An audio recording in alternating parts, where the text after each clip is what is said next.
A day of mourning in Imperial Beach as City Hall staffers tried to come to grips with the murder of a popular colleague. 10 News reporter Steve Fiorina looks at the impact Doug Bradley had on the beach community. A sense of disbelief and sadness here today. A key member of the team gunned down while vacationing in Mexico. Doug Bradley was not your typical financial wizard. His Facebook page gives us a glimpse of his personality. He had an easy smile.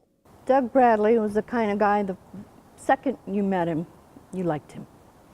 His work ethic was phenomenal, but he worked hard to play hard. He was a prince of a man. Lived along the beach at Playas de Tijuana.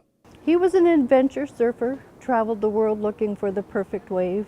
He was farther south last week in Ixtapa, celebrating his 50th birthday, when someone pumped 3 bullets into him, leaving him dead in a parking lot. Heard a few comments about perhaps Doug was doing something nefarious down there. I can assure you that that was not the Doug Bradley we know. We know better than that. He was down there looking for a retirement home. Grief counselors came to Imperial Beach City Hall. He leaves many friends. We all know that Doug's with us today, and if we were being too sad, he'd kick us in the shin and he'd say, "Come on, guys, let's get on with it." And Doug was full of life, and he'd want us to remember him that way, and he'd want us to be happy.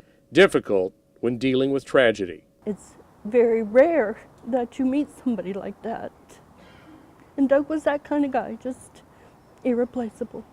A paddle out is planned for sometime after the funeral. Steve Fiorina, 10 News.